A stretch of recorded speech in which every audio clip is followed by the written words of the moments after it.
कुछ लोग कहते हैं कि हम स्वतंत्र हैं, हम जो चाहें वह कर्म करें। इससे दूसरों को क्या मतलब होना चाहिए? यह एक सामान्य सा विचार है। इस तरह के विचार बहुत सारे लोगों के अंदर स्वाभाविक रूप से आते हैं। खास तौर से इस तरह के विचार लोगों के भीतर उस समय उठते हैं जब उन्हें किसी कारण से किसी कर्म को करने से रोका जाता है और उन्हें यह प्रतीत होता है कि हमको शायद उचित कारण से किसी कर्म को करने से रोका नहीं जाता है। इसलिए प्रतिक्रिया स्वरूप इस तरह के विचार आते हैं और लोग किसी न किसी बहाने जिस कार्य को उन्हें करने से रोका जाता है उस कार्य को करना चाहते हैं और करते भी हैं। यह मानव समाज में एक सामान्य सी स्थिति है। इसके पीछे मनुष्य का अज्ञान भी है और दूसरा कारण उसका अंतर्निहित स्वार्थ भी है, या कोई लालच है या कोई उद्देश्य है जिनके कारण वह किसी बताए जा रहे कर्म को नहीं करना चाहता है और उसके विपरीत कर्म को करना चाहता है। अज्ञान इस सिलसिले में है कि जब मनुष्य को कर्म का सम्यक ज्ञान नहीं होता है तो उसे भी इस तरह का लगता है। उसे यह लगता है कि जो चीज़ मैं समझ रहा हूँ और करना चाहता हूँ वो हमारे लिए ज़्यादा उचित है और जो चीज़ किसी के दूसरे द्वारा बताया जा रहा है या बताई गई है वह चीज़ें हमारे लिए उचित नहीं है, कल्याणकारी नहीं है। इसलिए भी मनुष्य के अंदर इस तरह के विचार उठते हैं और ऐसे कर्म को करना चाहता है। जहाँ तक कर्म की बात है, कर्म के संबंध में मनुष्य को पूर्ण अधिकार है। मनुष्य जिस कर्म को चाहे उस कर्म को कर सकता है और यहाँ पर यह भी मनुष्य के पास शक्ति है कि वह कर्म को जिस तरीके से चाहे उस तरीके से कर सकता है। इस लेवल पर भी मनुष्य को स्वतंत्रता है। मनुष्य चाहे कामना से प्रेरित होकर के ग्रसित होकर के कर्म करे, अहंकार से ग्रसित होकर के कर्म करे, लालच के कारण या अंतर्निहित किसी स्वार्थ के कारण अथवा किसी अच्छे विचार भाव एवं उद्देश्य के अधीन रहता हुआ कोई कर्म करे। यह सब कुछ मनुष्य के ऊपर निर्भर करता है और मनुष्य स्वतंत्र रहता है। कर्म मनुष्य द्वारा किए जाने वाले कर्म में बाधा नहीं बनता है, यह भी एक सच्चाई है और ना कर्म मनुष्य को बांधता है।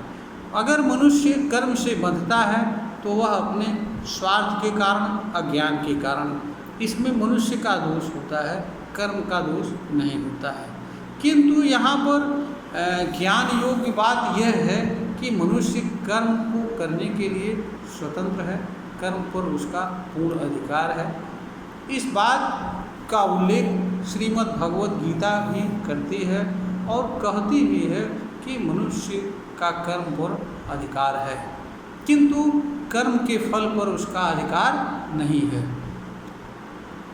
यहाँ पर यह भी ध्यान देने योग्य बात है कि जब मनुष्य किसी कर्म को करता है तो उससे केवल फल ही नहीं प्राप्त होता है बल्कि उस कर्म के करने से जो प्रभाव उत्पन्न होता है उसका भी मनुष्य के शरीर, इंद्रियों, मन, बुद्धि, विवेक, चित्त आदि सभी चीज़ों पर पड़ता है। तो हर कर्म अपना प्रभाव भी छोड़ता है और यह प्रभाव कर्म के साथ साथ चलता है, कर्म के न तो आगे और न पीछे। इसलिए कर्म के प्रभाव से मनुष्य के पास बचाव का कोई साधन नहीं होता है। इसके अलावा हर कर्म कोई न कोई परिणाम छोड़ता है और कर्म से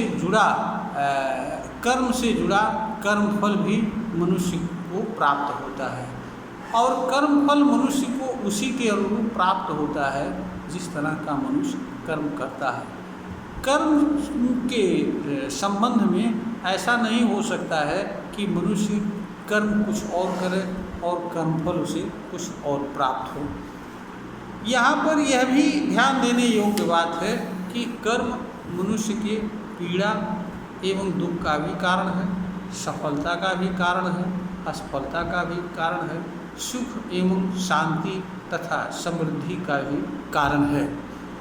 कोई मनुष्य ऐसा कर्म करे जिससे वह स्वयं भी दुखित हो और दूसरों के दुख का कारण बने, तो हमारे ख्याल से ऐसा किसी भी मनुष्य के लिए उचित नहीं हो सकता है, क्योंकि मनुष्य अपने ही कर्म से पीड़ित हो तथा अपने कर्म से दूसरों को पीड़ा दे और दूसरे लोग प्रतिक्रिया स्वरूप कर्म के करने वाले को पीड़ा एवं तकलीफ दे। यानी कर्म करता हुआ मनुष्य हर तरफ से पीड़ित एवं दुखी हो तथा दूसरों के लिए भी पीड़ा एवं दुख का कारण बने, यह किसी भी मनुष्य के लिए उचित नहीं हो सकता है। और इस तरह की स्वतंत्रता का भी कोई माने नहीं होता है।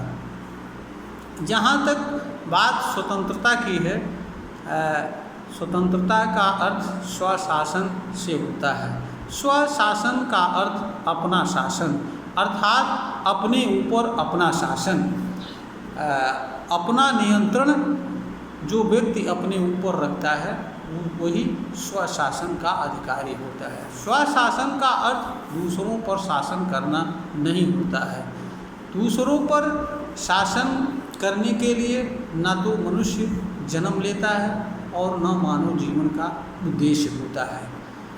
जो कुछ भी शासन व्यवस्थाएं इस धरती पर मानव द्वारा निर्मित की गई हैं वह मानव के अज्ञान का परिणाम है, जिनके कारण मानव समाज में मारपीट होते हैं, झगड़े होते हैं, विवाद होते हैं, जिनके कारण मानव समाज को एक ऐसी व्यवस्था की ज़रूरत होती है जिसके माध्यम से वह अपनी समस्याओं का हल ढूंढ सके, अपने विवादों का हल ढूंढ सके। अगर मानव समाज अपनी समस्याओं का हल बिना किसी अन्य के शासन व्यवस्था के ही हल करने की क्षमता हासिल कर ले, तो शासन व्यवस्था और व्यवस्था में बैठने वाले लोग जो कि मानव समाज को शासित करते हैं, नियंत्रित करते हैं, इनकी भी कोई आवश्यकता मनुष्य को नहीं होती है। वस्तुतः यह चीज़ें तब उत्पन्न होती हैं जब मनुष्य अपनी समस्याओं का समाधान स्वयं नहीं ढूंढ पाता है, तो उसे अपनी समस्याओं के समाधान के लिए एक दूसरे की आवश्यकता पड़ती है। वह चीज़ एक व्यवस्था होती है और व्यवस्था में बैठा हुआ व्यक्ति होता है, क्योंकि कोई व्यवस्था स्वयं कार्य करने की क्षमता नहीं रखती है, क्योंकि व्यवस्था जड़ होती है, गतिशील, तो वह किसी मानव के माध्यम से ही होती है और मानव के माध्यम से अपना कर्म करती है और अपना उद्देश्य पूर्ण करती है और उन लोगों के लिए लाभकारी होती है जिन लोगों के द्वारा किसी तरह की व्यवस्था की स्थापना की गई होती है। यह सच्चाई है। तो जो लोग यह समझते हैं कि हम कोई भी कर्म करें किसी से क्या मतलब, ऐसे लोगों को यह समझना चाहिए कि आपके कर्म का प्रभाव दो रूप में पड़ता है। मनुष्य का अंतःकर्म केवल उस पर ही प्रभाव डालता है, किंतु मनुष्य द्वारा जो भी बाहरी कर्म अर्थात बाह्य कर्म किया जाता है उसका प्रभाव उस पर भी पड़ता है और उसके कर्म के संपर्क में आने वाले जितने भी लोग होते हैं उन पर पड़ता है, संपूर्ण मानव जाति पर पड़ता है। और मनुष्य के बहुत सारे कर्म ऐसे भी होते हैं जो बृहद रूप में प्रकृति एवं उनमें विद्यमान चीज़ों को भी प्रभावित करते हैं। प्रकृति में अनेक प्रकार के प्रदूषण और उनसे होने वाली मानव समाज को नुकसान एवं क्षति इसके उदाहरण हैं। तो मनुष्य कर्म से करने के लिए तो स्वतंत्र है, किंतु वह उसके कर्मफल परिणाम एवं प्रभाव से स्वतंत्र नहीं है। मनुष्य जब मनमाना कर्म करता है तो उसके मनमाने कर्म से मानव समाज में अशांति होती है, अव्यवस्था फैलती है, विवाद होता है, संघर्ष होता है। कोई मानव समाज या मानव समाज का कोई व्यक्ति अपने ही कर्म से मानव समाज में संघर्ष को जन्म दे, अशांति फैलाए, यह किसी भी मनुष्य या मानव समाज के लिए किसी भी दृष्टिकोण से उचित नहीं हो सकता है। इसलिए कर्म हर मनुष्य से अपेक्षा करता है कि वह ऐसा कर्म करे जो उसके लिए भी कल्याणकारी हो और दूसरों के लिए भी कल्याणकारी हो। यहाँ पर ध्यान देने योग्य बात यह भी है कि कोई मनुष्य इस धरती पर पीड़ा एवं दुख सहन करने के लिए भी जन्म नहीं लेता है और न ही दूसरों पर शासन करने के लिए जन्म लेता है। मनुष्य इस धरती पर सुखद जीवन जीने के लिए साधन लेता है, जन्म लेता है।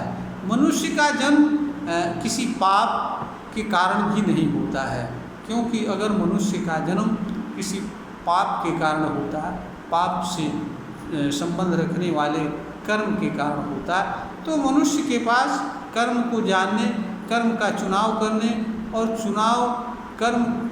और चुने हुए कर्म के माध्यम से उन कर्मों से बचाव के साधन एवं अवसर मनुष्य के पास उपलब्ध नहीं होते, जिनके कारण मनुष्य को पीड़ा एवं दुख होता।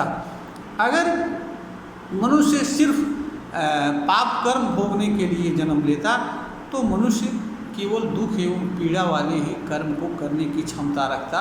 मनुष्य के पास ऐसे कर्म को करने की क्षमता नहीं रखती जो उसके लिए सुखद जीवन, शांतिपूर्ण जीवन का आधार एवं कारण होते हैं। यहाँ पर यह भी स्मरणीय बात है कि अगर मनुष्य का जन्म पाप कर्म भोगने के लिए है तो फिर सर्वप्रथम जिस मनुष्य ने जन्म लिया था उस मनुष्य ने किस पाप को भोगने के लिए जन्म लिया था, यहाँ पर यह भी एक विचारणीय प्रश्न है। दूसरा, जो मनुष्य धरती पर जन्म लेता है या जो भी प्राणी जन्म लेते हैं वह सृजन एवं विनाश की प्रक्रिया का हिस्सा है जो निरंतर चलने वाली रहती है। और जहाँ पर जीवन है वहाँ पर जीवित प्राणी है, जहाँ पर जीवन नहीं है वहाँ पर जीवित प्राणी नहीं है। तो यह एक प्रकृति की व्यवस्था है, जन्म और मरण निरंतर चलने वाली एक व्यवस्था है। इसमें कोई मनुष्य किसी पाप के कारण या किसी बुरे कर्म के कारण उसे भोगने के लिए जन्म नहीं लेता है।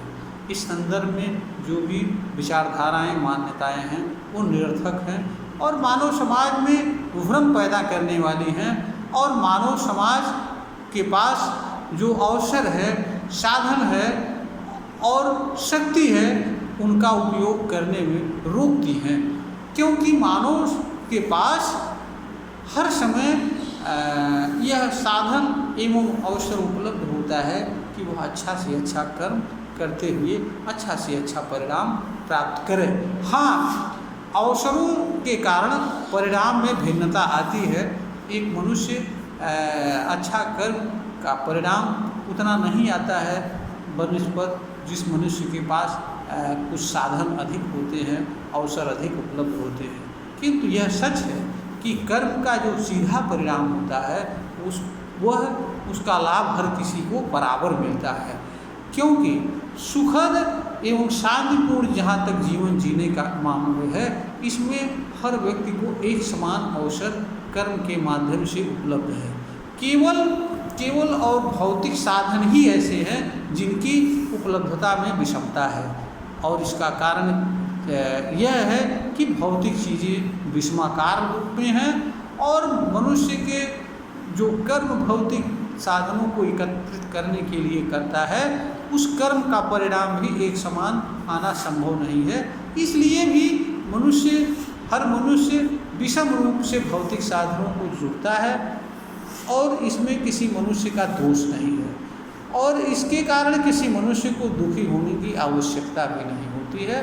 भौतिक साधन वस्तुतः मानव जीवन को सरल बनाते हैं, यह मानव के सुखद जीवन का आधार नहीं होते हैं, न संतुष्टि का आधार होते हैं। यह सिर्फ और सिर्फ मनुष्य के कार्य को सरल बनाने का साधन मात्र होते हैं। इनका अधिक उपयोग भी मनुष्य के लिए हानिकारक होता है, क्योंकि इससे मनुष्य आलसी, कामचोर हो जाता है और जो अंततः मनुष्य के लिए ही दुख का कारण बनता है। तो जो लोग यह कहते हैं कि हम जो भी कर्म करें किसी से क्या लेना देना, ऐसे लोग एक गलत विचारधारा से जुड़े होते हैं। यह विचारधारा किसी भी दृष्टि से अनुचित नहीं है, क्योंकि आपको अपने कर्म से दूसरों को पीड़ा एवं दुख देने का अधिकार नहीं है। दूसरों के वैधानिक अधिकारों में हस्तक्षेप का अधिकार नहीं है, क्योंकि अगर इस तरह से कर्म किए जाएंगे तो मानव समाज को अशांति विवाद के अलावा कुछ नहीं मिलेगा, और कोई भी मानव समाज लंबे समय तक अशांति एवं विवाद में घिरा नहीं रह सकता है। यही कारण है कि मनुष्य समाज में जब भी विवाद होता है तो वो विवाद के समाधान के लिए भी भागता है। तो जब हम विवाद के समाधान के लिए भागते हैं तो हम विवाद ही क्यों करें, और क्यों समाधान की आवश्यकता हमें महसूस हो। हमें तो ऐसे कर्म करना चाहिए जिससे किसी को पीड़ा तकलीफ ना हो, हमारे कर्म से किसी को कोई नुकसान ना हो, और हम भी सुखी रहें, प्रसन्न रहें, दूसरे लोग भी सुखी रहें, प्रसन्न रहें। यही सहजीवन है, साथ साथ जीवन जीने का तरीका है। यही सह अस्तित्व है, एक का अस्तित्व दूसरे पर निर्भर है। और जब तक हम अपने इस चीज़ को स्वीकार नहीं करेंगे कि हमारे ऊपर दूसरे का अस्तित्व है और हमारा अस्तित्व किसी अन्य चीज़ पर है, क्योंकि जंतुओं का अस्तित्व वनस्पतियों पर है, वनस्पतियों का अस्तित्व जंतुओं पर है।